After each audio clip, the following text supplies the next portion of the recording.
Welcome, everyone, to the ACL Athlete podcast. This is the podcast where we talk about everything related to the ACL, whether that's the injury itself, the rehab process, return to sport, and more.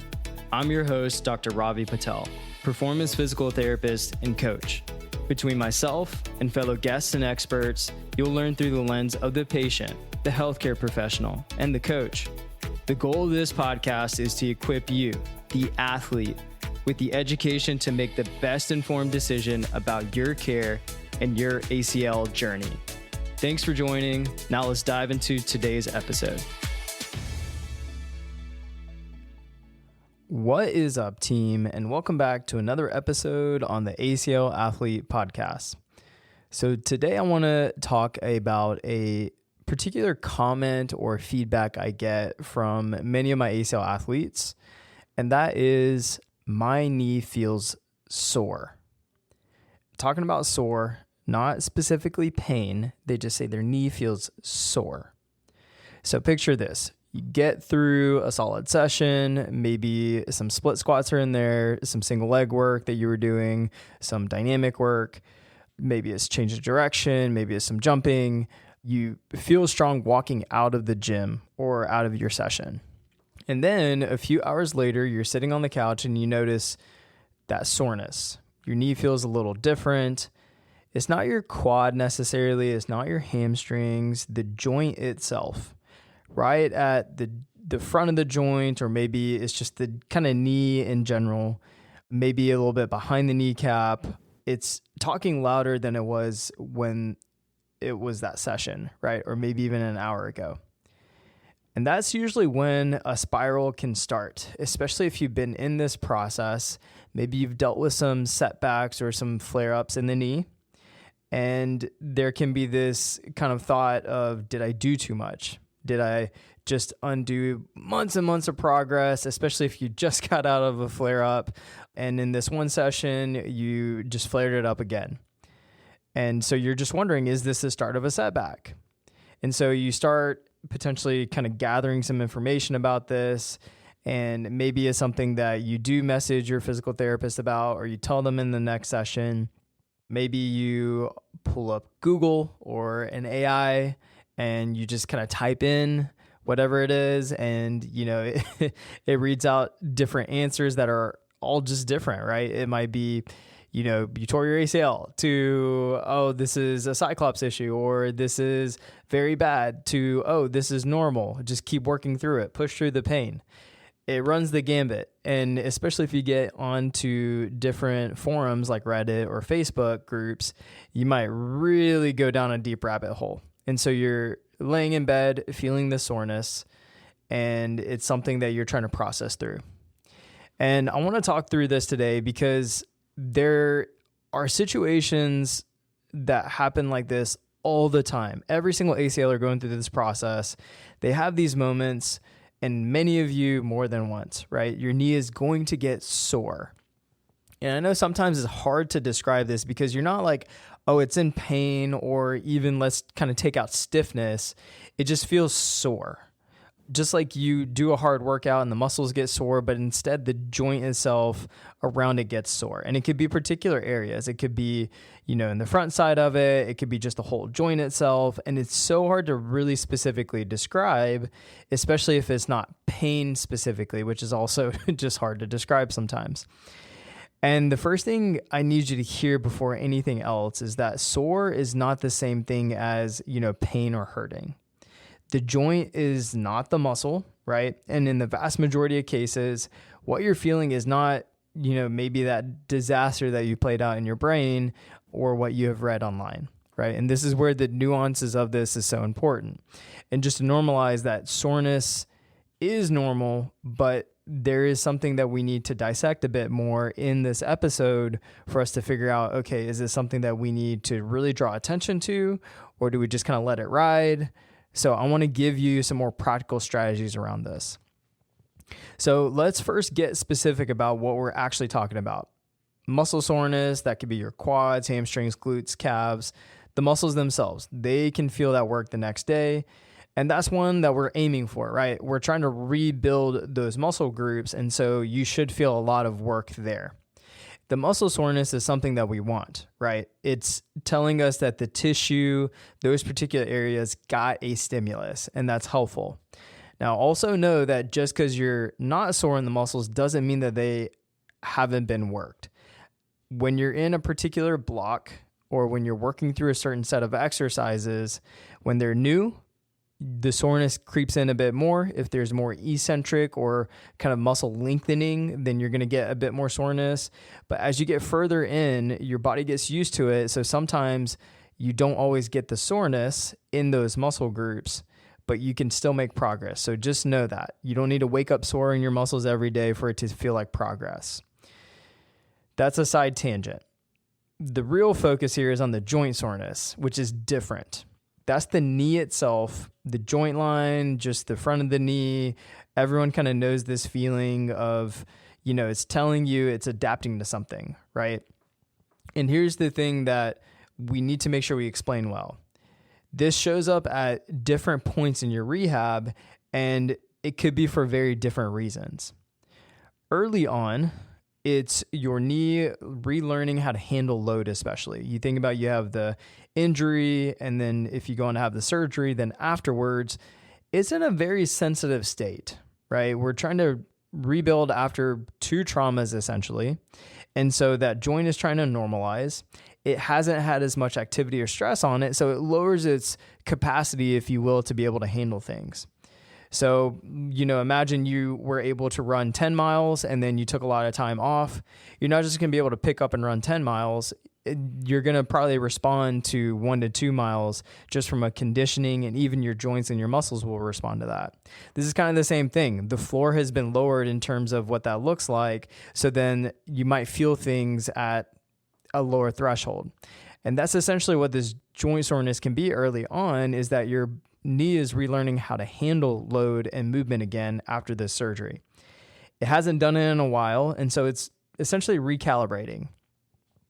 And then later, as you get past this in the mid and late stages of this process, when you're, heavier in your strength work, you're working on power focused development, more demanding dynamic movements as well, your joint is going to talk more.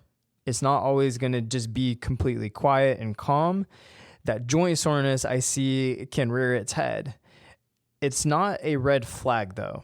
Now, if it's pain and swelling that is ramping up, then that is one thing. But if we're talking about soreness, that's not a red flag. That's barely even like a yellow flag, if you will, but we want to kind of be aware of it. That's the cost of doing the work that actually gets you back to sport though. And that's something that's really important in this, because it's something that the further you get into this process, the more normal it is to notice this, because you're asking for more of the knee. And so sometimes I think people assume that the knee, once they're past the early post-op stages, that it should never respond to anything whatsoever, especially in mid and late stages, because you're no longer early, right? But the thing is that you are pushing this knee more, or you should be in mid and late stages. You're loading it more, the muscles, the tendons. If you have a graft site, that's taking on more load.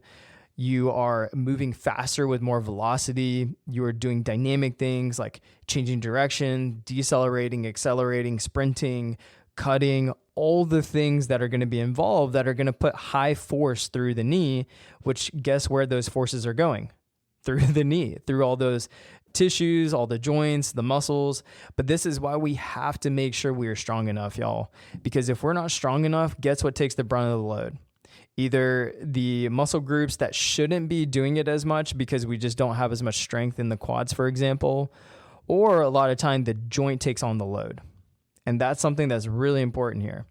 And a good example I can give you is that imagine if you land from a table, right? Let's say the table is, let's just say 5 feet off the ground. And if you're thinking about landing on the ground and you land with your legs relatively stiff or straight, where do you think that is going to go? And how is that going to feel? That is going to feel like absolute crap in your knees and in your body and in your joints, because you're not optimizing the positioning of allowing your muscles to help recreate the force to absorb that load. Now, imagine landing from that with a good landing position. Knees bent allows the torso to bend a little bit, just like you're trying to really absorb that. And so therefore, yes, you take on force in the joints, but then that is also equally kind of dispersed among the different muscle groups, your shock absorbers that are going to help you. So instead of the joints taking on all that load, we allow our muscles and other tissues to help act as shock absorbers, which is so key in this process and why we care so much, especially about getting the quads back online and super strong and being able to tolerate braking forces, especially because it's going to help us disperse stress across multiple different ways versus just through the joint itself. And so as you're in these late phases, it's going to be normal for you to try and push that. So then therefore, that's the cost. You're going to have some more joint soreness. Even if you're doing all these things well of dispersing the load, you're just going to be high impact forces on the joint. So then therefore, it is going to feel that a bit more. And the further that you are getting in this, the more that you will typically notice this, especially if you're getting back to your specific sports. If there's a lot of cutting, a lot of impact work, like you think about the kind of typical sports of like soccer or lacrosse or basketball, things like that, or even just activities like skiing or rock climbing, you're just going to kind of feel those things because it's very specific. You know, the stuff you're doing in the weight room or even on the field that isn't replicating those things is not going to be exactly the same as what the stress is going to be put on through those sports or activities. So just know that. Now, here's what most people do get wrong with this. And this is what's really important is that they feel the soreness and then that alarm goes off in their head. And I don't blame you guys. I had this many times in my process. And their first instinct is to just kind of stop, rest, pull back. Maybe something's wrong. Or you might be the person that is like, let me push through this, more pain, more gain, right? And we see people on opposite spectrums, right?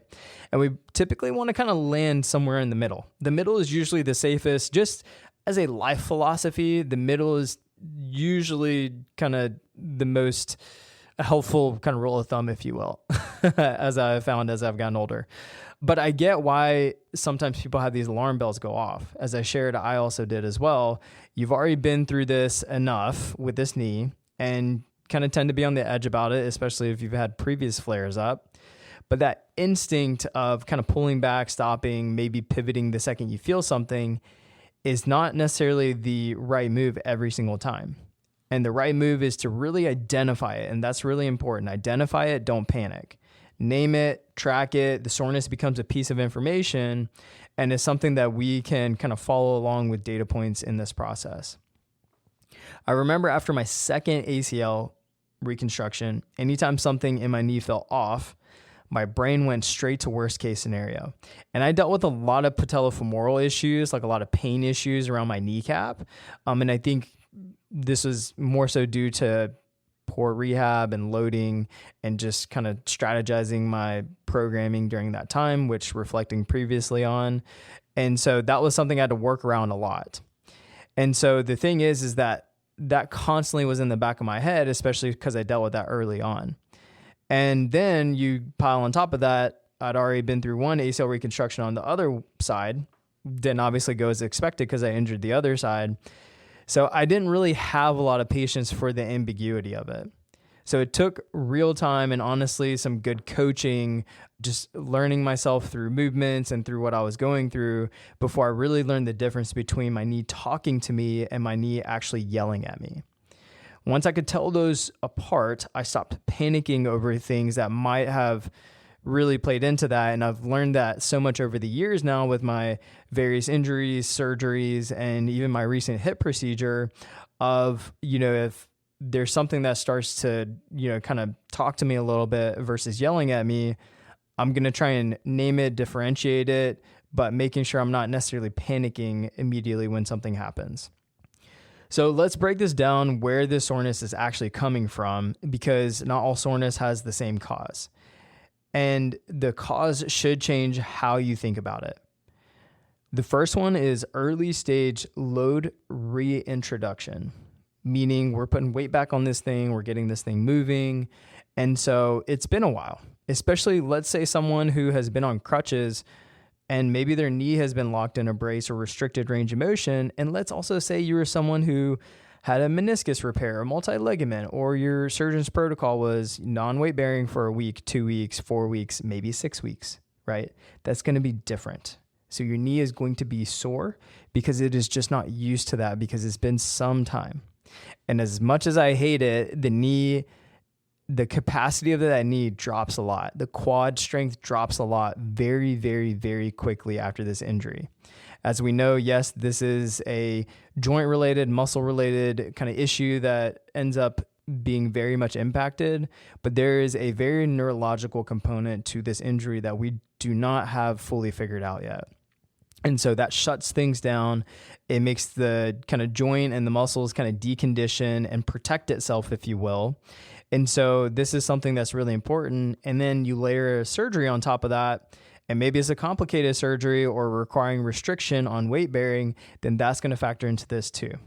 So it's going to be normal to feel things as it comes back online and getting back to kind of a normal range of motion, weight bearing, that's expected, right? 2, it could be a new phase, a new block, new movements. Anytime you introduce a new exercise or a new training phase, there's an adjustment period. Your knee hasn't seen that specific movement, that stressor.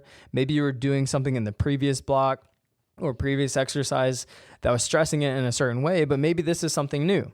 Like when we're doing something that's working on building the brakes or let's say eccentric development of our quadriceps from a strength standpoint, from a speed standpoint, when we start working in deceleration work where someone is kind of stopping in space or maybe they're dropping from a box, that could add some soreness. One, because that's the muscle lengthening, so that's going to stress kind of the muscle itself, but in the knee joint itself, it's going to take more force too. So then therefore that could also play into, okay, my knee is feeling a bit more sore in the front because we're working on this and it's new, right? It hasn't adapted to that specific demand yet. And that's where the SAID principle comes in, SAID, specific adaptations to imposed demands. This is a foundational principle of strength and conditioning and just human physiology, and it is going to specifically adapt. The thing is that if you haven't given it that exposure yet, then it's not necessarily going to adapt yet. So it's going to have a period of time where it's going to need to just kind of work through that, if you will. And this is exactly why we build what I call a launch week into every new block an athlete goes through. And that is typically the first week of, let's say, a 4 to 6 week block an athlete is working through, where this launch week is not the week that we just push hard. We hit accelerate as hard as we can. It's the week where we let the knee tell us how it's responding, how it feels, how it looks, before we really start to load it up. So instead of thinking like an RP 9 or 10, like 90, 100% all out intensity, maybe it's a 70%, right? Maybe it's a 60%, depending on what phase or block you're in. But it's a way for us to still get some stimulus, some load without it being super demanding, and also for us to see the dose response. We give it a certain dosage in the gym or with certain movements we're doing, and then we see how does the knee respond before we continue to build it up in the next week. Those are really important pieces, and sometimes people are just thrown into exercises, whether it's jumping or some lifting movements, and they either don't have the prerequisites built or it might have just been a little too intense. And the thing that's so important to this, and I think one of the things that really differentiates really amazing physical therapists, strength and conditioning coaches, movement professionals, but especially in ACL rehab or people who are dealing with these types of injuries, is the ability to progress and regress exercises and lateralize exercises. What I mean is that when you have a particular movement, there should be automatically 3 regressions and 3 progressions of that movement. Always. No matter what movement it is, your coach or your PT, your strength coach, should be able to change the movement on a dime. And there should always be easy progressions. I kind of think about it as like a step ladder, right? You want to make sure that every progression isn't just skipping from step 1 to step 4. It's like, let's just make sure we can kind of progress this. And people are always wondering, like, how are you going to do this remotely?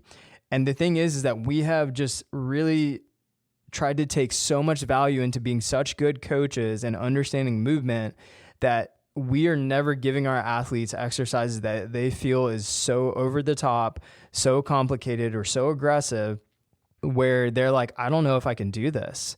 Like, we have progressions and regressions built out for everything so we can make sure that the stimulus is met, that they feel confident doing it. And guess what? We can keep bridging it towards more challenging exercises without it getting very daunting. And that's very sound principles in strength and conditioning and rehab. And so this is something that's very important because we want to make sure that we can adapt it to our athletes, no matter if they're feeling some soreness or maybe some pain is kicking in, they had something come up, or maybe it's just a gym setting or situation where we have to adapt the movement. But this is really important because in a new block, especially with new movements, this could be very common. So that's why the launch week is so helpful for us to feel this out. Number 3 is the one that I think a lot of people end up missing because they have this kind of more is better mentality or doing a lot of things every day.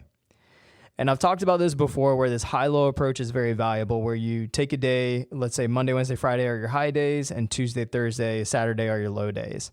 So then therefore you can have intentional focus on those days and then also recover on the off days.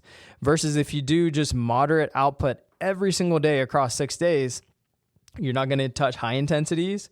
You're not going to touch low intensities. So your body's not really going to recover.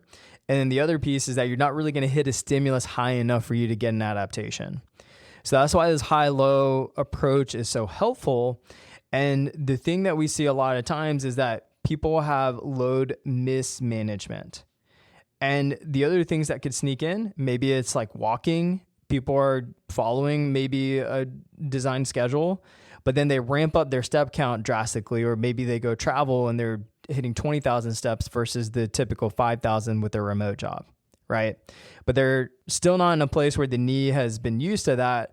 So then the cumulative load, and we're talking about how does this compound day to day? So if we take a week, if we aren't allowing ourselves to have some recovery built in and we're doing back-to-back demanding days, this is where this can also start to talk a little bit. You have a hard lower body session on Monday. You do a pretty intense run on Tuesday. You do another hard lower body session on Wednesday. And then on Thursday, you might start feeling some soreness that's starting to talk and get a little bit louder and a little bit louder. And you didn't even change really anything to the program, but you never really gave it the rest that it needed. We need to make sure if we dig a hole through our training, we need to fill that hole back. We don't just keep digging a bigger and bigger hole. And eventually what happens if we don't recover or fill the hole back, we're just going to keep getting deeper and deeper until this turns into a flare-up or a setback. So common in this, especially because when you don't have your entire week structured and planned and you're not adapting it if you're traveling or whatever the week may bring you and communicating that with your PT or your coach, this is where people get into trouble. And we find these problems so often with folks because it's just not structured enough. They're doing way too much, way too often. And they could cut it back 50% or strategize it a different way and structure it and really get a lot out of it. And this is usually not just from one bad session. It can be, but it's usually just stacking days on top of days without checking in on how your knee is actually recovering between them. And if I had to guess which one causes the most unnecessary setbacks out of 1, 2, or 3, the early stage reintroduction of loading, a new block and movement, or the load mismanagement, the load mismanagement is the one that likely creates more of that knee soreness, and it's the one that people have a harder time tracing back to. So now, what do you actually do when you feel it? Here's the framework I want you to use. First, give it 24 hours. Soreness after a session is normal. The question is what it looks like the next day. Is it easing up? Is it staying about the same? Or is it getting worse? This is our 24-hour feedback loop that we use, and it's that window where it tells us everything that we essentially need to know. The second thing is listen for whether it is whispering, is it getting louder, or is it getting to a point where it's yelling? And so you can kind of think about this spectrum of completely quiet, whispering, getting louder, and then yelling, right? And you kind of think of it that way. A knee that's sore for a day after a hard session and then settles, that might be a little bit of a whisper.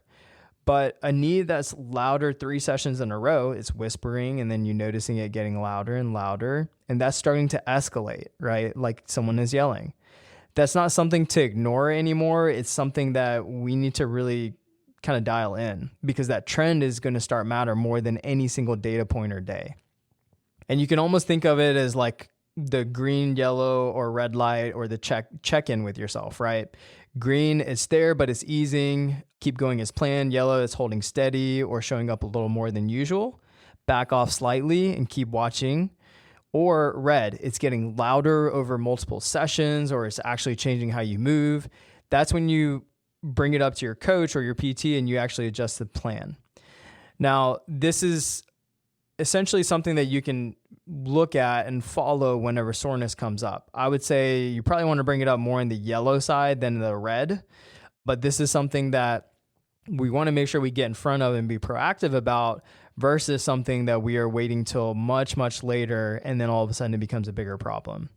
So if it's whispering, then if it starts to get a little bit louder, then just let your PT coach know, because then we can really dial it in and see, okay, is this something worth adjusting or just kind of working through it? Because then we can kind of step back and take into context and say, okay, are they closer to surgery than not? Are they starting a new block or doing some new movements? Did they have some other life circumstances that played into this? Is there just certain days where, their schedule was kind of off, so they kind of tried to do Tuesday, Wednesday, Thursday back to back instead of having those recovery days? We get to be detective, but we need to have that information from our athletes to know, okay, how can we make these adjustments properly to make sure the knee is progressing in the right direction, and mostly be proactive in case it is starting to yell at you. And so the last thing I want to bring up here, and this is a big one, is in the mid and late stages, the stress on your knees should be going up. That is something that's important. That's the plan working, right? The mistake is how athletes introduce that stress. A lot of you come off of maybe a deload, or you're excited about a new block. I'm sure some of you listening, you're like, yes, new movements, let's hit this hard. You're feeling good. And you go 0 to 100, max effort, RPE 10 in the first session. You're like, oops, that's a light switch, on and off, right? There's only 0 or 100. And your knee almost always lets you know it did not like that. And most of the time you guys are like, I shouldn't have done that. I should have eased into it. And so what I want you to use instead, as I've shared before, is that dimmer switch. You ease into the new demand, the new movement.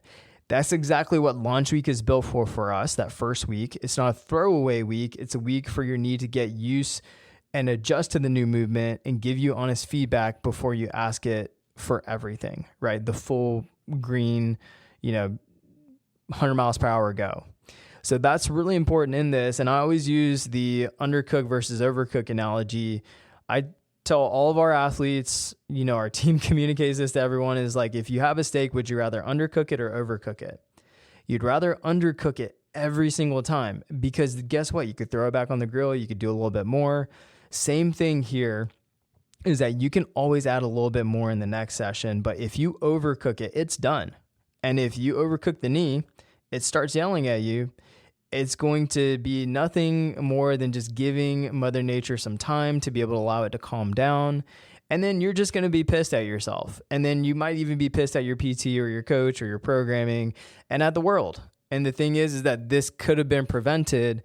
But the thing is that we have to make sure we have a good framework and approach for this to be able to make sure that we manage this soreness. So here's what I want you to walk away with. Soreness in the joint during ACL rehab is normal. And it's actually more common as you get further into the process, not less, as some people may say. Now, you shouldn't be dealing with pain and swelling. We're putting those in different categories. Soreness is something that you will feel on and off in that joint through this process. And a lot of times, people don't really understand this unless they go through it, because joint soreness is something that if you haven't had an ACL reconstruction or a major knee related issue, then this might not be like something that's familiar with the rehab professional you're working with or someone who has been dealing with this. But especially when this knee gets kind of broken down, if you will, after this surgery and having to get rebuilt back up, this soreness can creep in at multiple time points in this because we're rebuilding that floor and bringing that floor up and bringing that ceiling up of your capacity. And so this can be super common in this, especially as you go through this. Managed well, this is just a part of the process. A few uncomfortable days, it eases up, you make adjustments, and you move into the next block, barely remembering what happened in that situation.